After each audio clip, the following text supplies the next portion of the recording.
Assalamualaikum warahmatullahi wabarakatuh. Alhamdulillah wahdah wassalatu wassalamu ala rasulillah. Allahumma salli ala nabil hashimi Muhammadin wa ala alihi wasallim tasliman. Bapak ibu ikhwan akhwat saudara yang berbahagia, yang cepat zikir jahar, kita akan menemukan adanya kenikmatan, adanya keindahan di dalam zikir jahar itu ya. Ada musik, ada tarian di dalamnya ya. Sehingga kita bisa merasakan kenikmatan di dalam berzikir jahar itu. Ada musik, ada irama, ada tarian di dalamnya. Sangat nikmat sekali ya. Kenikmatan zikir jahar itu pun kemudian secara otomatis memberikan getaran-getaran lembut pada batin. Kita pun kemudian merasakan adanya sentuhan-sentuhan, getaran-getaran lembut pada batin kita. Kadang badan kita pun ikut bergetar ya. Kita menari-nari di dalam zikir jahar itu. Ada merinding-merinding gitu ya. Ada getar-getar gitu. Kadang badan kita pun ikut bergetar semuanya ya ketika kita mendapatkan kenikmatan zikir jahar itu. Bahkan getaran batin ini bila semakin kuat akan terjadi atau teralami apa yang disebut dengan ledakan tangisan katarsis. Ledakan tangisan katarsis ini sudah saya jelaskan ya di dalam video saya sebelumnya. Bapak Ibu yang berbahagia, getaran batin itu sama seperti kita mendengarkan musik ya. Apabila kita sedang jatuh cinta, terutama anak-anak muda ini ya, batin kita begitu mudah untuk tersentuh. Batin kita begitu mudah untuk bergetar ketika kita mendengarkan musik-musik percintaan misalnya. Apalagi kita sedang kasmaran ya. Pernah Bapak Ibu mengalami? Pernah ya, tentu saja kita pernah mengalami getaran-getaran cinta yang kita peroleh dari musik yang kita dengarkan itu. Terlebih waktu kita masih remaja, di usia kuliahan dulu ya Bapak Ibu. Atau seperti kita mendengarkan suara ngaji Al-Quran, suara dustur, nyanyian sholawat, dan sebagainya. Itu tanpa terasa ada getar-getar di batin kita ya. Batin kita mudah untuk tersentuh. Tanpa sadar, kadang ikut mengaji kita loh, ikut bersholawat juga. Demikian juga ketika kita mendengar kicauan burung, nyanyian alam, dan sebagainya. Tanpa terasa batin kita terkadang bergetar lembut ya. Kita merasakan kelembutan pada batin kita itu. Maka tidak heran orang-orang yang gelisah dan kehidupan kota, mereka kemudian mencari ketenangan di puncak-puncak gunung, di pinggir-pinggir pantai. Kenapa? Karena mereka bisa mendapatkan getaran lembut yang mentenangkan batin mereka itu, yang mereka peroleh dari suasana alam di sekitar mereka. Bapak Ibu Saudara sekalian, getaran batin yang kita rasakan itu di dalam ilmu tasawuf itu disebut dengan al-wajd atau al-jazbah. Tuan Syekh Abdul Qadir Al-Jilani membahas khusus al-wajd atau al-jazbah ini ya di dalam kitab beliau Sirrul Asrar, yaitu dalam bab yang berjudul Al-Wajdu Was-Safa. Di dalam kitab ini dijelaskan bila batin kita itu lembut, mudah bagi kita untuk merasakan jazbah. Sebaliknya bila batin kita keras, sangat susah bagi kita untuk merasakan jazbah itu, untuk mendapatkan getaran-getaran batin itu.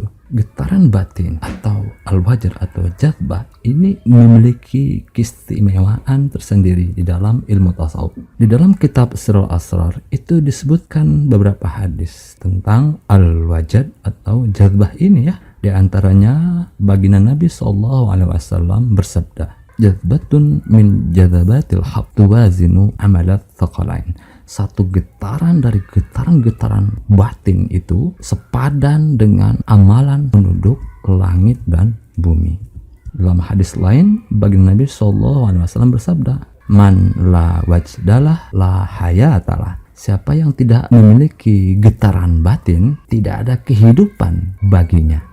Betapa getaran batin itu menjadi ukuran apakah batin seseorang itu hidup atau tidak. Di dalam hadis yang lain, baginda Nabi Muhammad SAW bersabda, man lam yataharrak bisima wa ash'arihi warrabi' wa azharihi wal 'ud wa autarihi fahadha fasidul mizaj laysa lahu 'ilaj. Siapa yang tidak bergetar batinnya dengan suara-suara indah, dengan syair-syair yang indah, siapa yang tidak bergetar batinnya dengan musim semi, dengan bunga-bunganya yang penuh warna, siapa yang tidak bergetar batinnya dengan ranting dan dengan suara-suara indah yang dihasilkannya, fahaza fasidul mizaj, ini kerusakan batin yang parah. Laisa lahu ilaj, tidak ada obatnya, tidak ada obat yang mampu menyembuhkan kesakitan batin ini. Kenapa demikian? Berkenaan dengan hal ini, Tuan Syekh Abdul Qadir Al-Jailani dalam kitab Surah Asra itu menjelaskan, fahuwa naqisun 'anil himari wat tuyur bal an kullil bahaim. Karena ternyata apabila seseorang tidak tersentuh batinnya, seperti yang dijelaskan oleh hadis tadi, ini menunjukkan kekurangan, kurang dari binatang-binatang, dari keledai, dari burung-burung, bahkan kurang dari seluruh binatang ternak. Artinya kita lebih rendah daripada binatang ternak ketika batin kita tidak tersentuh dengan musik, dengan seni-seni yang dilahirkan oleh alam.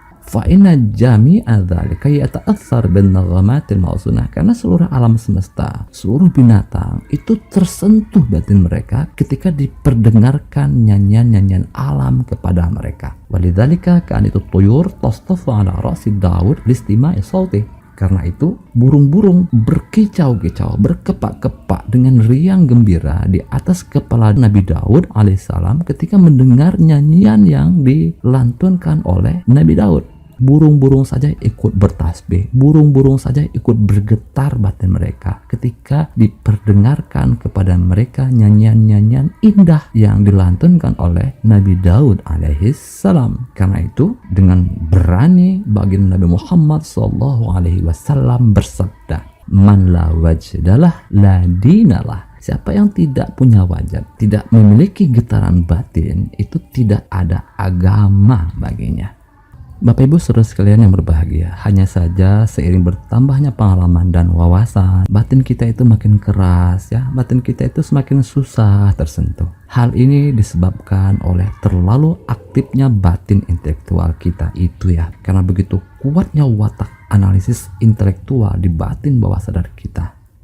Inilah penyebab utama batin kita itu keras, batin kita susah untuk tersentuh, batin kita susah untuk mendapatkan getaran-getaran ketika kita sedang mengamalkan zikir jahar.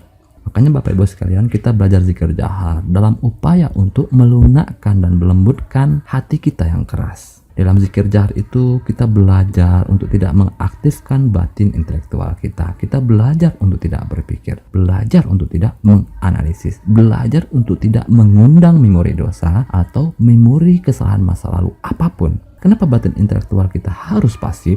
Yaitu agar kita lebih mudah untuk mendapatkan jazbah tadi itu ya, di dalam zikir jahar itu.